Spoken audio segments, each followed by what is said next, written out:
दुनिया का नक्शा देखें तो कई जगहें इस वक्त ऐसी हैं जहां जंग चल रही है, चाहे वो गाजा पट्टी हो, रूस यूक्रेन हो, म्यांमार में हो रही हिंसा हो या हाल ही में फिर से हिंसा की जद में आया सीरिया।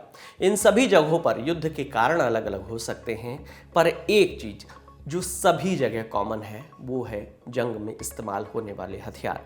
ये बात सच है कि जंग जीतने के लिए हथियार के साथ साथ एक फौजी के जज्बात भी मायने रखते हैं, पर अगर हथियार ही ऐन वक्त पर धोखा दे दे तो फिर जंग जीतना तो दूर, जान बचाना भी मुश्किल हो जाता है।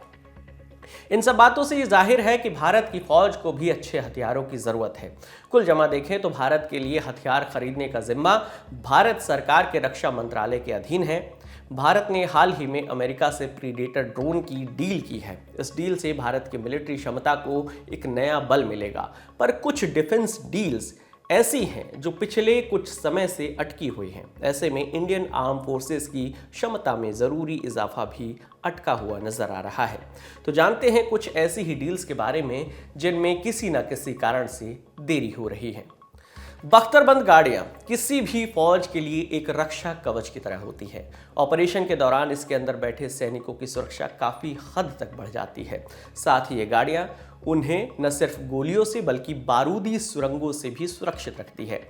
इसी ज़रूरत को देखते हुए भारत ने अमेरिकन कंपनी जनरल डायनेमिक्स की एक बख्तरबंद गाड़ी जिसका नाम स्ट्राइकर है, उसमें दिलचस्पी दिखाई थी। अब चूंकि अमेरिका को भी चीन को आंख दिखानी है और एक तरफ उसे भारत को भी रूस से दूर करना है, ऐसे में अमेरिका ने इस मौके को बखूबी भुनाया। जून 2024 में अमेरिका के राष्ट्रीय सुरक्षा सलाहकार जैक सुलिवन भारत आए थे। उनकी इसी यात्रा के दौरान इस डील की रूपरेखा तय हुई थी। अमेरिका के deputy secretary of state Kurt Campbell ने भी इस डील को लेकर ऐसे बयान दिए जिससे लगा कि अब जल्द ही भारतीय सेना को बख्तरबंद गाड़ियों की सौगात मिल जाएगी। पर सब ठीक था, इसी बीच हो गया एक कांड और इससे भारत और कनाडा के संबंध ऐसे बिगड़े, ये डिफेंस डील अटकती हुई दिख रही है। दरअसल जनरल डायनेमिक्स है तो अमेरिकन कंपनी, पर इसी कंपनी की एक सब्सिडियरी है general dynamics land systems Canada, जिसे आमतौर पर GDLSC के नाम से जाना जाता है। कनाडा के ओंटारियो में इस कंपनी का प्लांट है और जहां ये स्ट्राइकर गाड़ियां बनती हैं वहां पर ओंटारियो में ये प्लांट है। प्लान था कि भारत पहले इस प्लांट से कुछ गाड़ी खरीदेगा, फिर उन्हें आत्मनिर्भर भारत योजना के तहत GDLSC के सहयोग से भारत में ही बनाएगा। पर भारत कनाडा के बिगड़े रिश्तों के कारण ये डील अधर में लटकी हुई दिख रही है। बीते दिनों खालिस्तान समर्थक आतंकियों को शरण देने और कनाडा की ओर से भारत की एजेंसी रॉ पर लगाए गए गंभीर इल्जामों के कारण दोनों देशों के रिश्तों में खटास आई। बात इतनी बढ़ गई कि दोनों देशों ने एक दूसरे के डिप्लोमेट्स तक को निकाल दिया। अब चूंकि general dynamics land system Canada के जिम्मे ही इस गाड़ी का प्रोडक्शन है, ऐसे में अमेरिकी उप विदेश मंत्री के बयान के बाद से अब तक इस डील में कोई भी प्रोग्रेस नहीं दिखी है। जब तक दोनों देशों के संबंध नॉर्मल नहीं होते हैं तब तक इस डील पर आगे बातचीत होना जरा मुश्किल है। S-400 air defence system.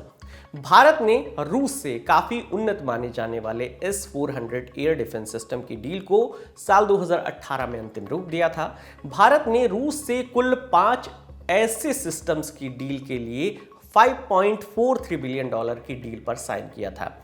यह सिस्टम 400 किलोमीटर की दूरी तक एयरक्राफ्ट, ड्रोन, बैलिस्टिक मिसाइल जैसे खतरों से निपटने में सक्षम है।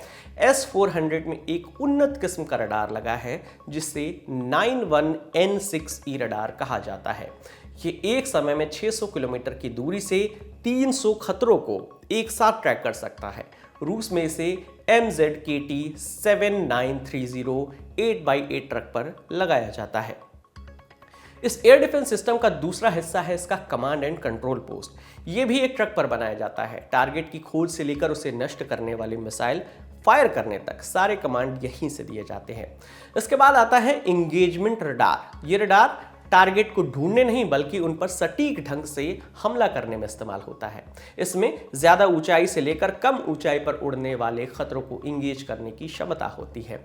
इसके बाद आता है इस सिस्टम का हथियार यानी मिसाइल जिससे टारगेट को तबाह किया जाता है। S-400 में 4 तरह के मिसाइल्स का इस्तेमाल होता है।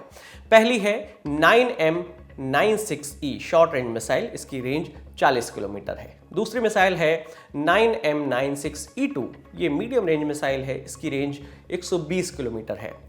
फिर तीसरी मिसाइल आती है 48N6, ये लॉन्ग रेंज मिसाइल है और इसकी रेंज 250 किलोमीटर तक की होती है। और चौथी मिसाइल जो इसमें लगती है वो है 40N6E, ये मैक्सिमम रेंज की मिसाइल है और इसकी रेंज है 400 किलोमीटर। अब जब इतना तामझाम और इतना उन्नत सिस्टम है और डील भी फाइनल है, तो फिर इसमें इतनी देरी क्यों हो रही है? तो वजह है रूस और यूक्रेन के बीच चल रही जंग। जब रूस ने ये डील की थी तब वहाँ शांति थी, पर आज की तारीख में यूक्रेन और उसके बीच में यानी रूस के बीच में जंग छिड़ी हुई है। रूस ने दिसंबर 2021 में भारत को इसके पहले यूनिट की डिलीवरी दे दी थी। अगले साल इसके 2 और यूनिट भी आ गए। खबरों के मुताबिक भारत ने अपने प्यारे पड़ोसियों चीन और पाकिस्तान की ओर से समय समय पर प्यार भरे नजरानों को देखते हुए इन्हें तैनात कर रखा है। पहले कोविड महामारी और अब रूस यूक्रेन जंग। कारण चाहे जो भी हो, पर सच्चाई ये है कि इस देरी की वजह से भारत की सामरिक क्षमता पर असर जरूर पड़ रहा है। 4 नवंबर 2024 को फाइनेंशियल टाइम्स में एक रिपोर्ट छपी थी। इस रिपोर्ट में ये बताया गया कि भारत ने अमेरिकी कंपनी GE एरोस्पेस पर तेजस के इंजन की डिलीवरी में हो रही देरी के लिए जुर्माना लगाया है। हालांकि जुर्माने की रकम कितनी है ये अभी फिलहाल पता नहीं चल पाया है। GE एरोस्पेस का ये इंजन 2 साल पहले ही भारत की हिंदुस्तान एरोनॉटिकल लिमिटेड को भेजा जाना था।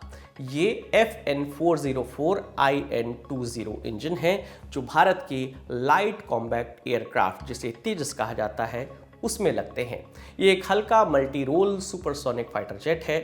भारत के रक्षा मंत्रालय ने इंजन डिलीवरी में हो रही देरी के कॉन्ट्रैक्ट की शर्तों का उल्लंघन मानते हुए GE एरोस्पेस पर जुर्माना लगाया।